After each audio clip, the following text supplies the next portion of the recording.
a todos los que se encuentran aquí en esta mañana, listos y dispuestos a adorar al Señor en espíritu y en verdad.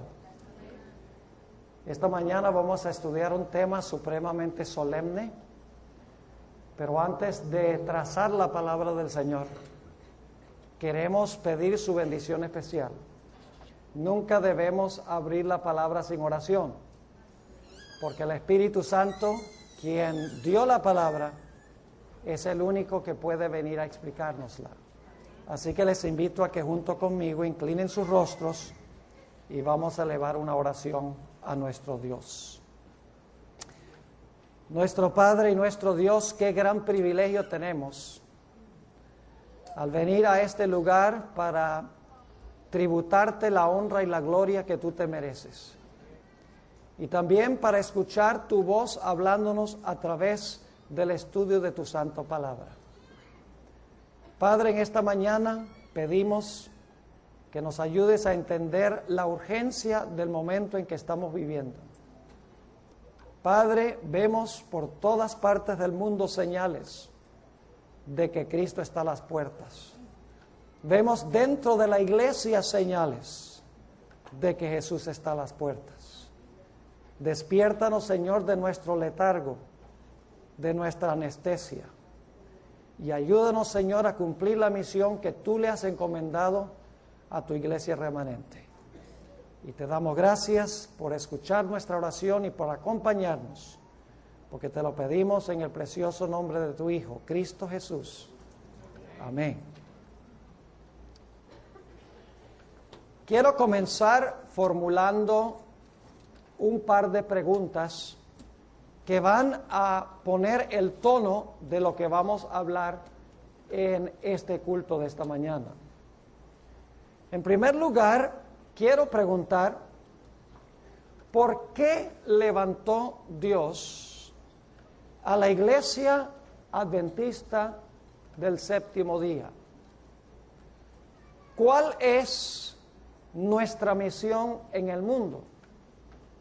¿Y qué derecho tenemos nosotros como adventistas de existir como iglesia? ¿Qué nos distingue a nosotros de otras iglesias? Siempre que pregunto cuál es la razón por la cual Dios levantó a la iglesia, escucho la respuesta de que Jesús ha levantado a la iglesia adventista para predicar el evangelio.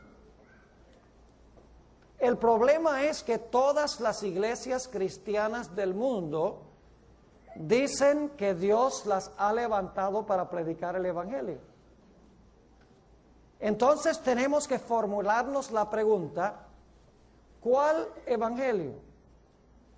¿Cuál es el mensaje especial, distinto, característico que Dios ha dado a la iglesia adventista que la distingue del mensaje que predican todas las demás iglesias? Ahora, la iglesia adventista tiene algunas doctrinas y prácticas peculiares. Por ejemplo, nosotros guardamos el sábado, pero no somos los únicos que guardamos el sábado. Hay iglesias no adventistas que también guardan el sábado. Nosotros los adventistas creemos que los muertos nada saben. No somos los únicos. Los testigos de Jehová también creen que los muertos nada saben. Los adventistas creemos que debemos cuidar nuestros cuerpos y practicar los principios de la salud. No somos los únicos. Los mormones son muy cuidadosos con sus hábitos de salud. Enfatizan que no debemos fumar y que no debemos beber y que debemos tener cuidado con nuestro cuerpo. La iglesia adventista enseña que nosotros debemos guardar la ley de Dios, pero no somos la única iglesia que enseña que debemos respetar la ley de Dios. Es decir, aún muchas de nuestras doctrinas características especiales son compartidas por otras iglesias. Pero hay una doctrina de la Iglesia Adventista que es única en su género. Una doctrina que no enseña ninguna otra iglesia. Y esa doctrina es la doctrina del santuario, como nosotros entendemos el santuario. Y junto con la doctrina del santuario, encontramos los mensajes de los 3 ángeles de Apocalipsis, el capítulo 14. En realidad no predicamos el santuario y los mensajes de los 3 ángeles, porque vamos a encontrar en nuestro estudio de esta mañana que los mensajes de los 3 ángeles en realidad son una exposición del mensaje del santuario. Ahora quisiera mencionar al comenzar nuestro estudio que el santuario tenía 4 lugares claves. Generalmente pensamos que había 3, pero en realidad el santuario no tenía solo 3 lugares claves, sino que tenía 4. Generalmente pensamos en el atrio, el lugar santo y el lugar santísimo. Y nos olvidamos que el santuario no comenzaba en el atrio, el santuario comenzaba en el campamento. Porque en el campamento vivían los pecadores que necesitaban los servicios del santuario. En realidad, cada uno de estos 4 lugares del santuario representa una obra especial de Jesús. Una obra de Jesús en secuencia. Es decir, la obra de Jesús tiene pasos consecutivos.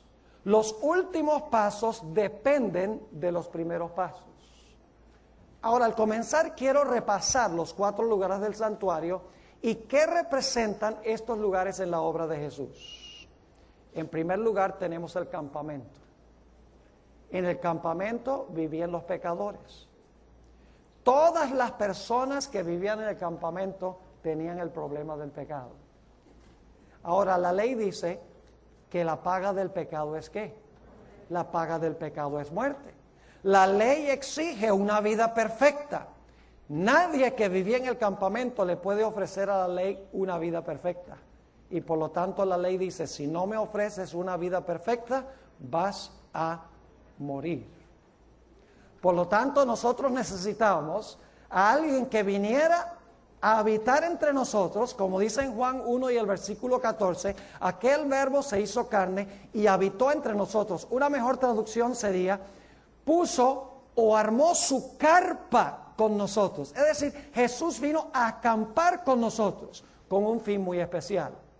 Y es que afrontando nuestras tentaciones y nuestras tribulaciones, el Señor Jesucristo pudiese vivir una vida perfecta que le pudiera ofrecer a la ley. Para que yo, aceptando a Jesús, la vida de Jesús pudiese estar en lugar de mi vida imperfecta. Es decir, Jesús vino al campamento a vivir la vida que yo debo vivir. Porque la ley exige una vida perfecta. Yo no la puedo ofrecer, pero Jesús vivió esa vida perfecta, recibiéndolo a Él, su vida perfecta, la recibe Dios en lugar de mi vida imperfecta.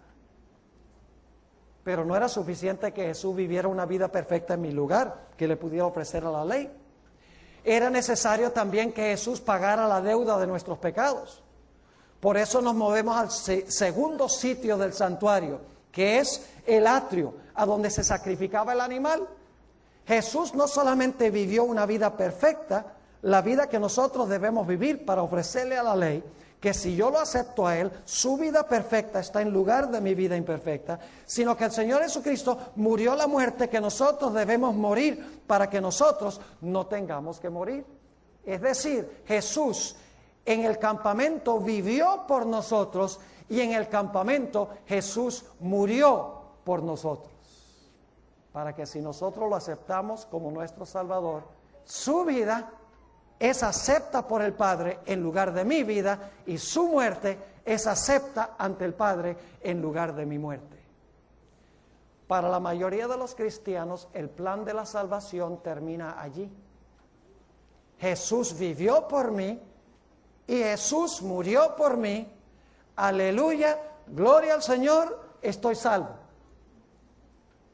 pero olvidan el hecho de que después del campamento y el atrio del santuario estaba el lugar santo y estaba luego el lugar santísimo. Obviamente la obra de Cristo incluye mucho más que vivir una vida perfecta y morir la muerte que nosotros debemos morir. Avanzamos al siguiente apartamento, el lugar santo del santuario. ¿A qué fue Jesús al lugar santo del santuario cuando ascendió al cielo? La sierva de Dios lo explica de una forma clara. Ella dice que Jesús fue allá a derramar sobre aquellos que lo reclaman los beneficios de lo que hizo en el campamento y lo que hizo en el atrio. Es decir, Jesús vivió una vida perfecta, Jesús murió la muerte que nosotros debemos morir, pero nosotros tenemos que venir a Él y tenemos que reclamar lo que Él hizo. Nosotros tenemos que pedirle a Jesús que Él nos acredite su vida, que Él nos acredite su muerte, para que yo pueda ser acepto en Él. Y eso es lo que sucede en el lugar santo. Jesús fue al lugar santo del santuario para interceder por su pueblo. Es decir, cuando yo reconozco mi pecaminosidad, digo, soy pecador, soy miserable, merezco la muerte, pero Señor Jesucristo, tú viviste la vida que yo debo vivir, tú moriste la muerte que yo debo morir. Señor Jesús, me arrepiento, soy miserable, por favor, recíbeme, represéntame. El Señor Jesucristo toma su vida perfecta y toma la muerte que Él sufrió y me pone a ambos a mi cuenta. Ustedes conocen ese texto de Juan 3:16, el versículo más famoso de la Biblia, que dice: porque de tal manera amó Dios al mundo. ¿A cuántos vino Jesús a salvar? Al mundo. Porque de tal manera amó Dios al mundo que ha dado a su Hijo unigénito. Pero luego, algunas personas olvidan la segunda parte del versículo que dice: para que todo aquel que en Él cree no se pierda, mas tenga vida eterna. La parte de creer se realiza en el lugar santo del santuario. Es cuando yo reclamo personalmente por el arrepentimiento verdadero su vida y reclamo su muerte en lugar de la muerte mía. Ahora, algunos cristianos han captado el mensaje del lugar santo del santuario, de que Jesús ahora está intercediendo por los que se allegan a Dios a través de Jesús. Entienden que Jesús es nuestro abogado ante el Padre, que nosotros cuando nos arrepentimos podemos reclamar la vida de Jesús y la muerte de Jesús y podemos ser aceptos en el amado. Pero luego tenemos la parte del santuario que es distintiva de la iglesia adventista, el lugar santísimo del santuario. Nosotros los adventistas creemos que Jesús, el 22 de octubre de 1844, entró del lugar santo al lugar santísimo del santuario, ya no con el fin necesariamente de meter los pecados al santuario, sino con el fin de purificar al santuario de los pecados que habían entrado en el curso del año al santuario. Y algunas personas dicen: pastor, a mí no me gusta esa idea de que cuando yo vengo a Jesús, el Señor Jesucristo colocó todos esos pecados ahí en el lugar santísimo del santuario. ¿Qué seguridad de salvación puedo tener si mis pecados están allá registrados en el santuario? Escuchen bien. Mi mayor seguridad de salvación es tener mis pecados cubiertos por la sangre de Cristo en el santuario. Porque si mis pecados no entraron al santuario por la sangre de Jesús, están aquí. Mi mayor seguridad es en arrepentimiento y contrición. Venir a Jesús, decir: Jesús, dame la vida que tú viviste en el campamento. Dame tu muerte que tú moriste en la cruz del Calvario. Represéntame ante el Padre. Y cuando vengo a Jesús, Jesús toma esos pecados, los mete al santuario, cubiertos con su sangre. Es decir, si mis pecados están en el santuario, cubiertos con la sangre de Jesús, no tengo absolutamente nada de qué preocuparme. Más bien puedo irme a acostar de noche y dormir bien, sabiendo que mis pecados están cubiertos por la sangre de Jesús. No hay problema con tener los pecados en el santuario, con tal que hayan entrado allá a través de la sangre de Jesús. Pero en el gran día de expiación, los pecados no eran introducidos al santuario, sino que los pecados que habían sido introducidos por contrición al santuario eran ¿qué? Eran sacados, o el santuario era purificado una vez al año, al final del año, que representa la obra de Cristo desde el año 1844 en adelante. Y algunos dicen, pero Pastor Bor, ¿por qué el Señor Jesucristo, después de haber metido esos pecados allá a través de su sangre, por qué razón Él tiene ahora que examinar los casos de las personas para entonces tomar esos pecados y borrarlos del santuario? ¿Saben por qué razón? El propósito del juicio investigador o del juicio antes de la segunda venida de Jesús es revelar ante el universo quién en verdad se arrepintió del pecado y en verdad, con sinceridad de corazón, reclamó a Cristo Jesús como Salvador y Señor. Yo pregunto, ¿hay muchos cristianos que aparentan ser cristianos que en realidad no lo son? Claro que sí. El Señor Jesucristo habló de algunos de ellos cuando declaró, no todo el que me dice, Señor, Señor, entrará en el reino de los cielos, mas el que hiciere la voluntad de mi Padre. Muchos me dirán en aquel día, Señor, Señor. ¿Eran cristianos, sí o no? ¿Profesaban ser cristianos? ¿Cómo no? Señor, Señor, ¿no hicimos milagros en tu nombre? Señor, Señor, ¿no echamos demonios en tu nombre? Señor, Señor, ¿no profetizamos en tu nombre? Y Jesús va a decir, claro, ustedes tenían mi nombre, ustedes son míos. ¿Así es? No. ¿Qué dice Jesús? Apartaos de mí, no os conozco, apartaos de mí, obradores de maldad. Es decir, que hay cristianos que aunque reclamaron a Jesús como su Salvador, en realidad no estaban verdaderamente arrepentidos de sus pecados. Y el propósito del juicio es revelar quién en verdad recibió a Jesús como Salvador y Señor de su vida y quién reclamó a Jesús, pero al mismo tiempo no hizo una entrega total de su vida al Señor Jesús. Y déjeme decirles, el propósito del juicio no es condenar, el propósito del juicio es taparle la boca a Satanás. Tenemos esa maravillosa escena de Zacarías, el capítulo 3, que la hermana White dice que representa las escenas finales del juicio investigador. Ahí está Josué, representando al pueblo de Dios, vestido de harapos, vestido de trapos sucios. Y dice que a un lado de él está Satán acusándolo y diciendo, mire, está sucio, este es mío. Y entonces por el otro lado está el ángel de Jehová, que representa a Cristo Jesús, que dice, Jehová te reprenda, oh Satán, ¿no es este un tizón arrebatado del fuego? Y luego se da la orden, quítenle esas vestiduras viles y vístanlo con vestiduras de gala. Eso es lo que quiere hacer Jesús. El propósito por el cual Dios abre los registros de su pueblo antes de la segunda venida es porque Satanás dice, el pastor Bor, el diablo también lleva sus registros. Dice el pastor Bor, hizo esto, tal día, tal hora, tal lugar. Hizo esto y aquello y lo otro y lo otro. Por lo tanto, como él es pecador, es mío. El Señor Jesucristo no niega todos esos pecados que el pastor Bor cometió. Pero el Señor Jesucristo dice a Satanás, oye, pero se te olvidó un detallito.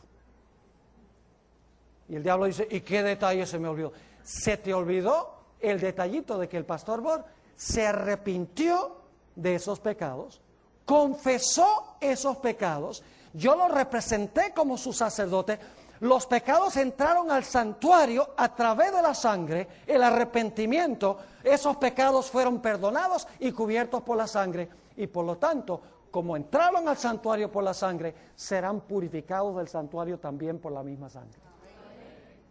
El propósito de Dios es, en el juicio, es taparle la boca a Satanás y mostrar al universo que Dios tiene derecho de llevar a sus fieles al cielo y que hubo algunas personas que profesaron a Jesús, pero que en realidad sus vidas negaban su profesión. Y por si acaso alguno no cree que se puede revocar el caso de alguien.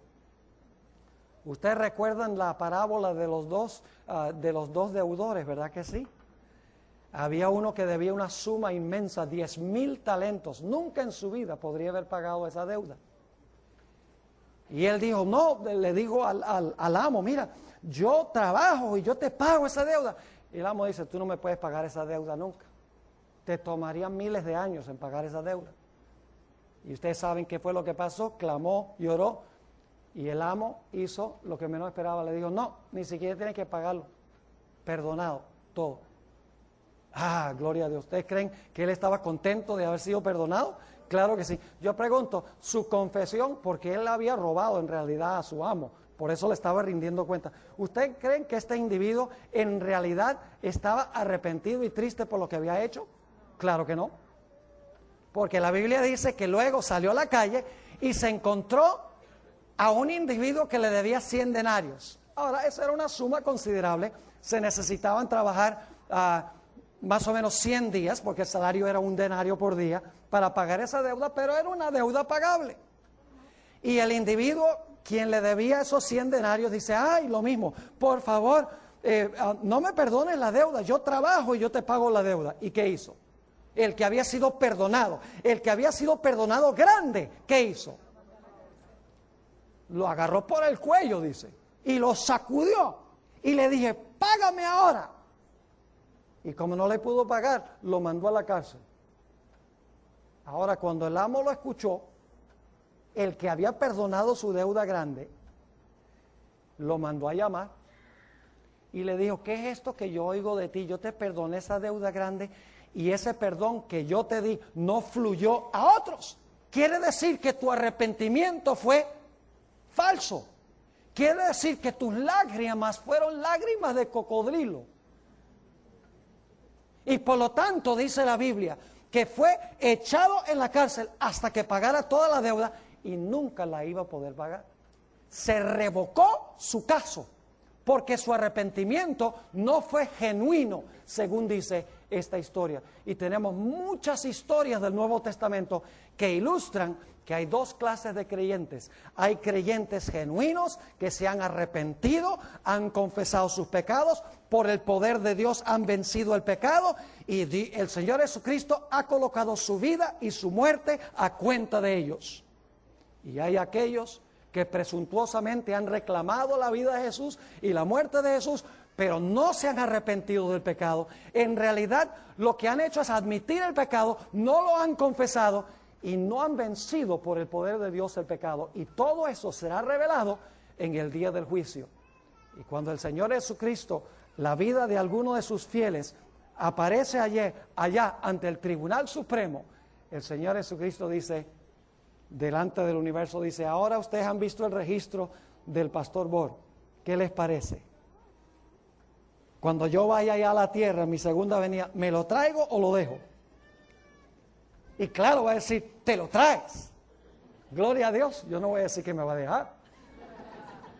Porque en realidad yo me he arrepentido de pecados, confieso, todos los días confieso, todo el tiempo confieso mis pecados, reconociendo que soy pecador. Y reclamo la vida y reclamo la muerte del Señor Jesucristo.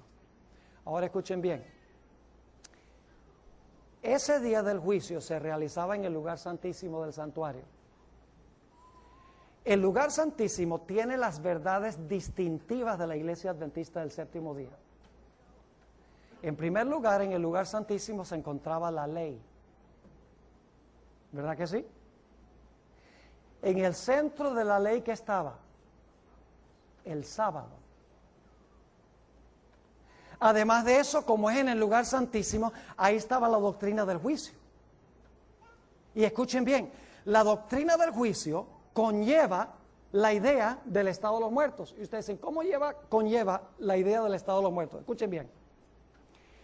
Si el juicio comenzó el 22 de octubre de 1844, con los que primero vivieron en la tierra, terminando finalmente con los vivos, entonces nadie puede haberse ido al cielo ni al infierno cuando se murieron.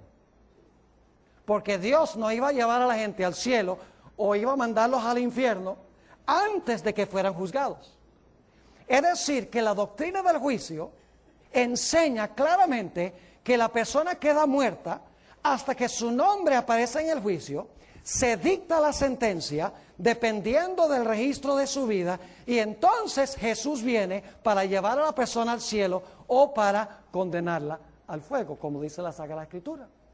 Es decir, la doctrina del juicio claramente revela que los muertos nada ¿qué? Los muertos nada saben. Esa doctrina está encerrada en el lugar santísimo. Dicho sea de paso, la Reforma Pro Salud también se encuentra en el lugar santísimo. El pote de maná. ¿Recuerdan el pote de maná? ¿Por qué dio Dios originalmente maná? Para enseñarle a Israel a tener una dieta ¿qué? Sencilla, diferente que las ollas de carne, dice en la Biblia, que ellos tenían en Egipto, y las comidas ricas que ellos tenían en Egipto. Dios dio el maná para enseñar la Reforma Pro Salud.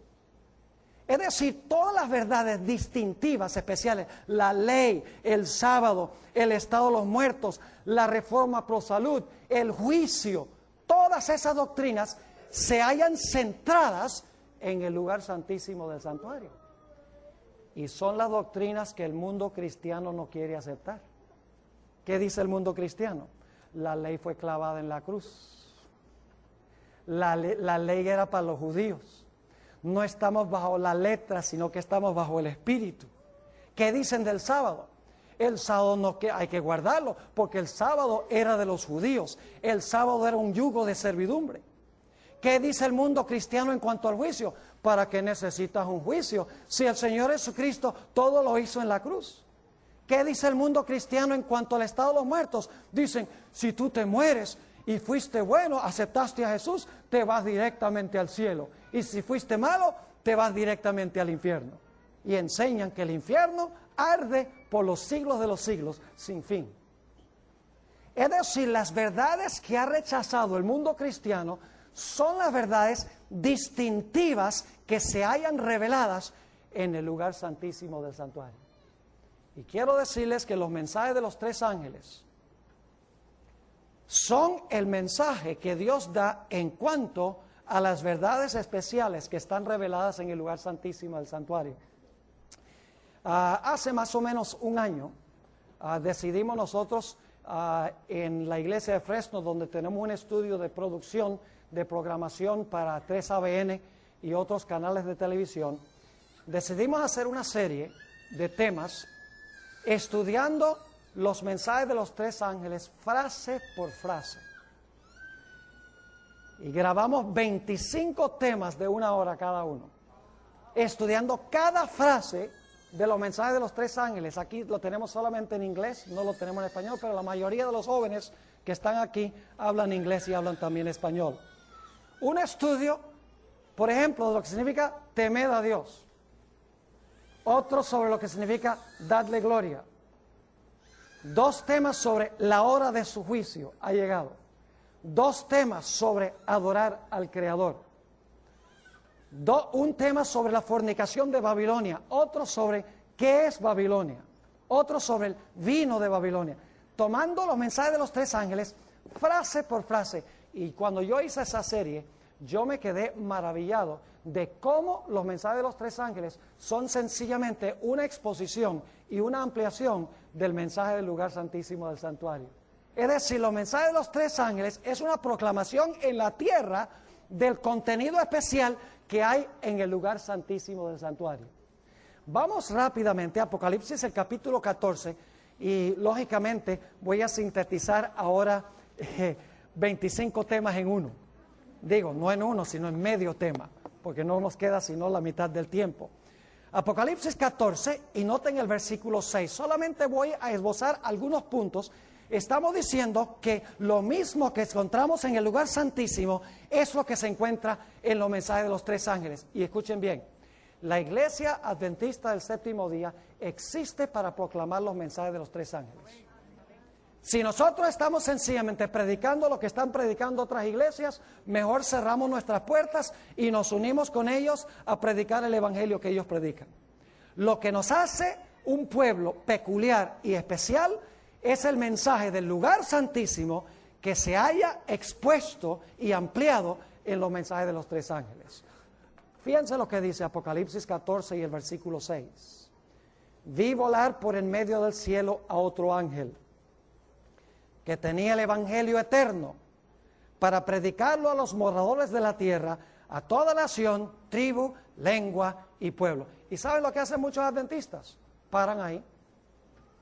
Dice, nuestra misión es ir al mundo y predicar el evangelio a todas las naciones. Y yo digo, claro que sí, pero hay que seguir leyendo, porque el evangelio exige.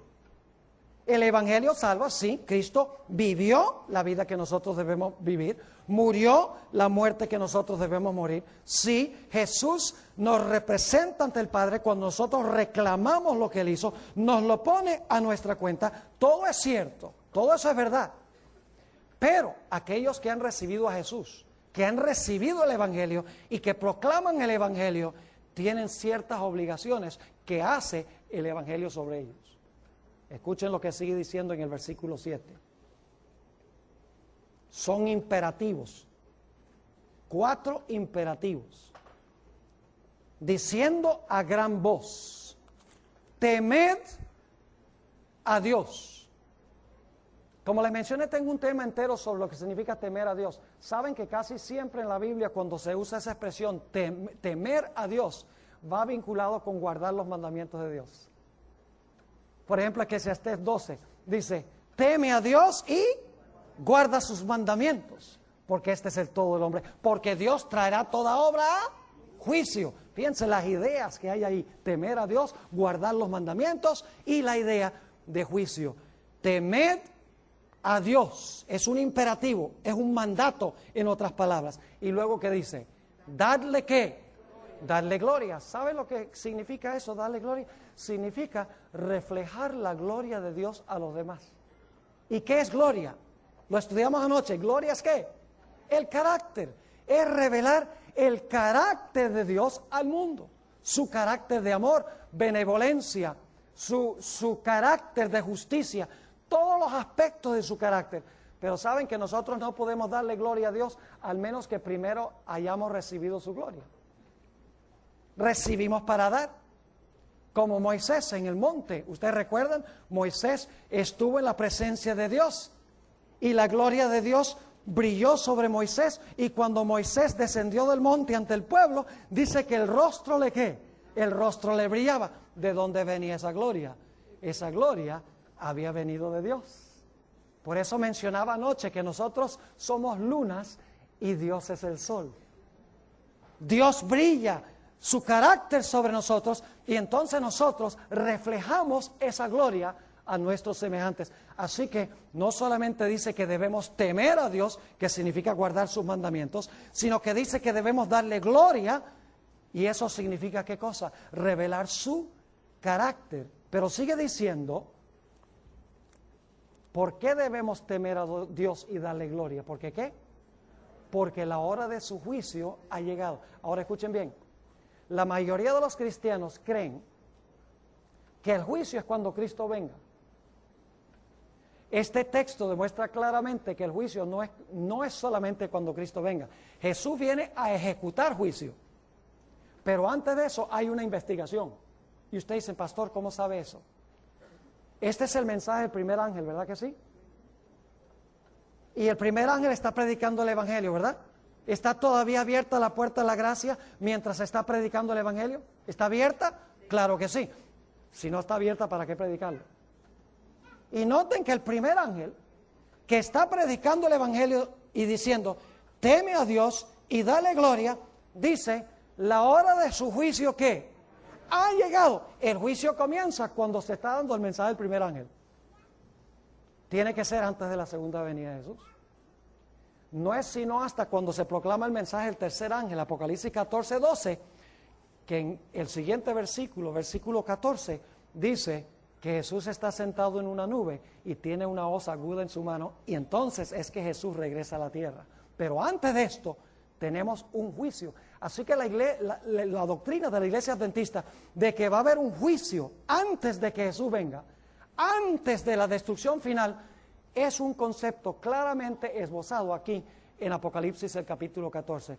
Y vuelvo a repetir lo mismo, escuchen bien, si el juicio comenzó cuando se proclamó el mensaje del primer ángel, entonces nadie se fue al cielo ni al infierno cuando se murieron. Porque si fueron al cielo o al infierno cuando se murieron, ¿para qué un juicio? Si ya sus casos fueron decididos cuando se murieron. ¿Me están entendiendo lo que estoy diciendo? Así que esto conlleva la idea del estado de los muertos, como lo enseña la iglesia adventista del séptimo día. Y luego da otro imperativo. Dice, adorad ¿a quién? A aquel que hizo el cielo y la tierra, el mar y las fuentes de las aguas. ¿Qué Dios es ese? ¿El Dios qué? Creador. Yo pregunto, ¿cuál es la señal que nos recuerda al Creador? El sábado. Así, temer a Dios significa guardar su ley, darle gloria, revelar su carácter. La hora del juicio conlleva la idea de que va a haber un juicio antes de la segunda venida y que los muertos no saben nada, sino hasta que Jesús regrese en poder y gloria. Conlleva también la idea de guardar ¿qué cosa? De guardar el santo sábado. Yo pregunto, ¿son esas las doctrinas que se encuentran reveladas en el lugar santísimo del santuario? Claro que sí. La ley, el sábado, el juicio, el estado de los muertos. En realidad, los mensajes de los tres ángeles son la proclamación del mensaje del lugar santísimo del santuario. Es el mensaje especial que Dios ha dado a la iglesia adventista del séptimo día. Y luego viene el mensaje del segundo ángel. Mensaje fuerte. ¿Qué dice? Otro ángel le siguió diciendo, ¿ha caído qué? Babilonia, la gran ciudad, porque ha hecho beber a todas las naciones del vino del furor de su fornicación. ¿Saben por qué Babilonia cayó? Porque rechazó el mensaje del primer ángel. Pues el primer ángel dice, teme a Dios, dale gloria, la hora de su juicio ha llegado, los muertos nada saben, guarda el sábado en señal del Creador. Pero Babilonia enseña todo lo contrario. Y por eso en el versículo 8 dice, Babilonia ¿qué? Cayó. Porque en vez de aceptar el mensaje del primer ángel, ¿qué hizo? Le dio a todas las naciones su ¿qué? Su vino. ¿Y qué representa el vino? El vino representa falsas doctrinas. Y saben que Babilonia se compone de tres partes. Lo pueden encontrar en Apocalipsis 16:13. El dragón, la bestia y el falso profeta. ¿Y ustedes qué es eso? El dragón, la bestia y el falso profeta. El dragón, sabemos, representa a Satanás. Pero no solo representa a Satanás, sino que representa también los poderes civiles a través de los cuales Satanás obra. Por eso en Apocalipsis 12 dice que el dragón se paró al lado de la mujer para devorar a su hijo cuando el hijo naciera. No fue el diablo con cachos y con rabo y con tridente en la mano que se paró al lado de Jesús para matarlo cuando nació. ¿Qué instrumento usó Satanás? Usó el poder civil de Roma para tratar de matar a Jesús. Es decir, el dragón representa los poderes seculares del mundo. La hermana White usa diferente terminología. Dice worldlings, los mundanos. Dice gente secular. Dice reyes, príncipes y gobernantes. Es decir, son todas aquellas personas que no son directamente religiosas. Ese es el dragón. La bestia representa a la iglesia romana, nosotros sabemos como adventistas. ¿Y qué representa el falso profeta? O la bestia que se levanta de la tierra, según Apocalipsis 13, representa el protestantismo apóstata. Y yo sé que no es popular decir estas cosas aquí. Lo que pasa es que nosotros los adventistas nos hemos vuelto como si fuéramos teenagers, peer pressure. Queremos que todo el mundo nos acepte. Queremos ser populares con todo el mundo. Hermanos y hermanas, si nosotros estamos predicando lo que debemos predicar, no vamos a ser populares. Todos los héroes de la Biblia que seguían a Dios tenían enemigos y eran odiados. Por eso hoy en día muchos en la iglesia adventista critican a Elena G. de White. Y yo digo, eso me demuestra que era verdadero profeta. Porque yo quiero que ustedes me muestren un solo profeta en la Biblia que la gente haya querido. Puede mencionar a uno que, ¡ay, qué lindo este profeta! ¿Cómo nos gusta lo que habla? No, los profetas eran odiados. ¿Por qué eran odiados los profetas? Porque los profetas decían la verdad. Y no les importaba inclusive su vida con tal de ser fieles a Dios y decir la verdad. Y el mensaje del segundo ángel dice que nosotros debemos proclamar que Babilonia ha caído. Y en Apocalipsis 18 dice que nosotros debemos llamar a los que están en Babilonia a salir de Babilonia. Dice, ay pastor, pero qué arrogancia, entonces los adventistas creen que son especiales. No, nosotros no somos especiales, pero tenemos un mensaje especial. Un mensaje especial para este tiempo de la historia, cuando vemos que todo se está desmantelando, todo se está fragmentando. Ay de nosotros si nosotros no proclamamos estos tres mensajes que tienen que ver con el lugar santísimo. Yo pregunto, ¿el mundo cristiano enseña que debemos guardar la ley? No. ¿El mundo cristiano enseña que debemos guardar el sábado? No. ¿El mundo cristiano enseña que los muertos nada saben? No. ¿Enseñan que el infierno se va a pagar? No. ¿Enseñan que debemos cuidar nuestros cuerpos y dejar de comer y beber ciertas cosas? No. ¿Enseñan que estamos ahora en el juicio y que debemos de verdad arrepentirnos y reclamar la sangre de Cristo, que no solamente nos perdona, sino que nos limpia la vida del pecado? El mundo cristiano no está enseñando ninguna de estas cosas. Dios ha llamado a la iglesia adventista en esta época especialmente para proclamar este mensaje. Y escuchen, luego viene entonces el mensaje del tercer ángel. Mensaje fuerte. Vamos a leerlo. Dice en Apocalipsis 14 y el versículo 9, y el tercer ángel lo siguió diciendo a gran voz: si alguno adora a la bestia y a su imagen, y recibe la marca en su frente o en su mano. La marca representa el falso día de reposo.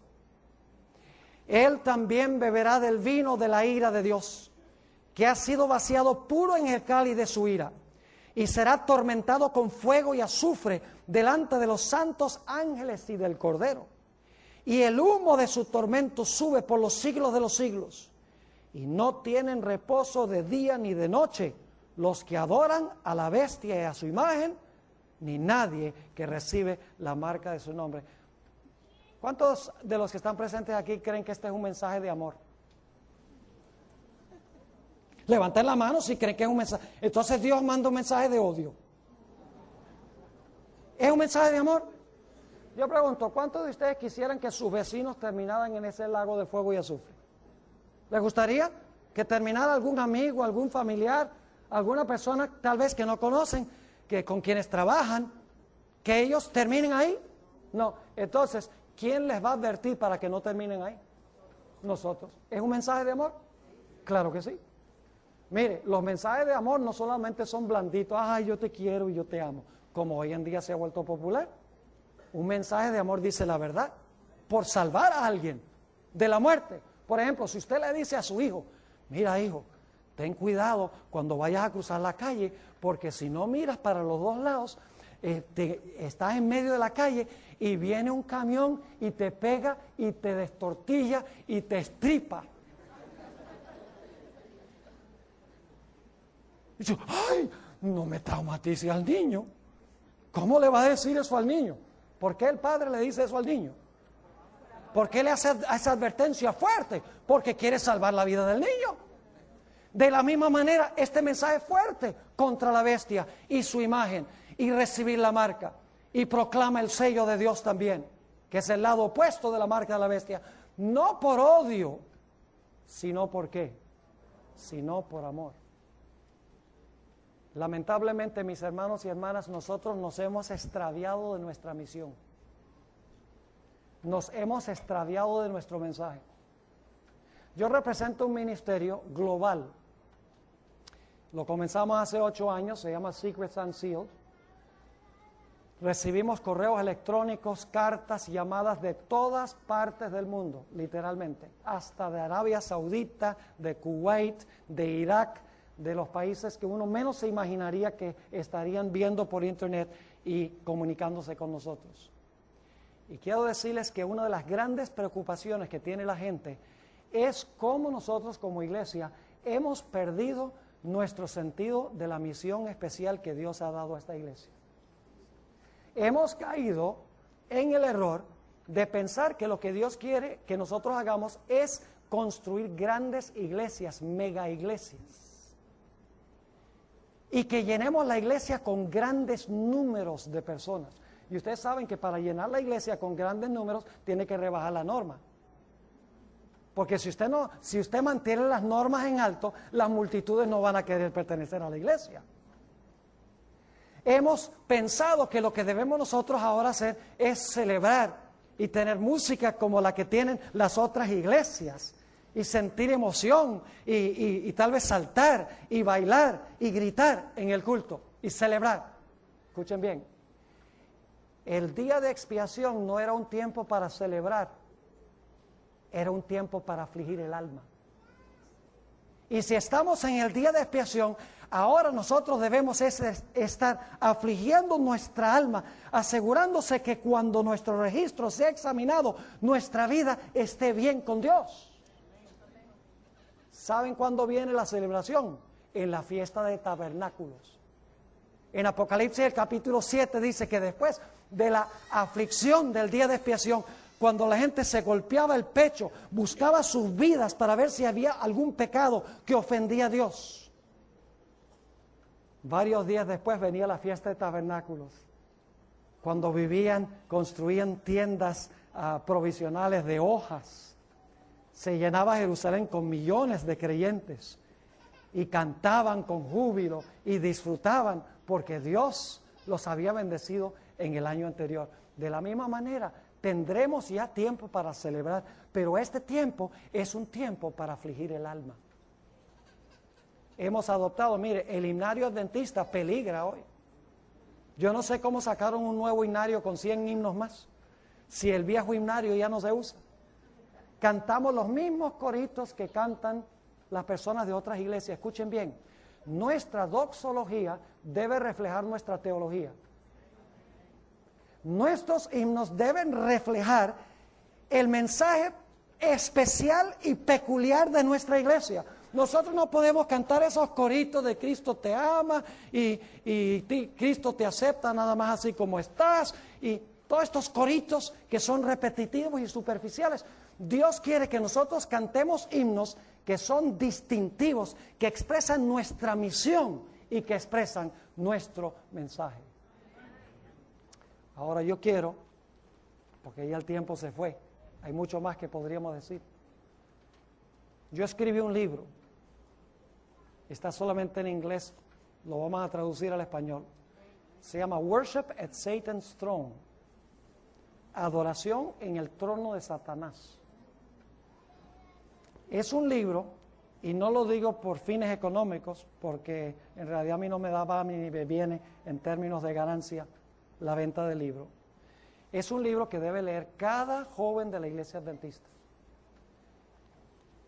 Expresa claramente la razón por la cual nosotros en la iglesia adventista en el presente tenemos graves problemas en el área de la adoración y hemos perdido nuestro sentido de misión, nuestra misión especial para este tiempo, y hemos perdido de vista cuál es nuestro mensaje distintivo y especial para esta época.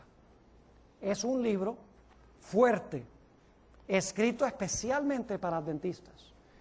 Y permítame compartir básicamente la tesis del libro. Es una exposición del mensaje a la iglesia de Filadelfia, delante de la cual Dios coloca una puerta abierta. Esa puerta abierta es la puerta que conduce al lugar santísimo. Tengo un capítulo entero donde presento una visión que tuvo Elena G. de White, que se encuentra en Primeros Escritos, páginas 54 a la 56, a donde ella vio al Padre levantarse del trono en el lugar santo y entró en un carro de fuego al lugar santísimo y se sentó.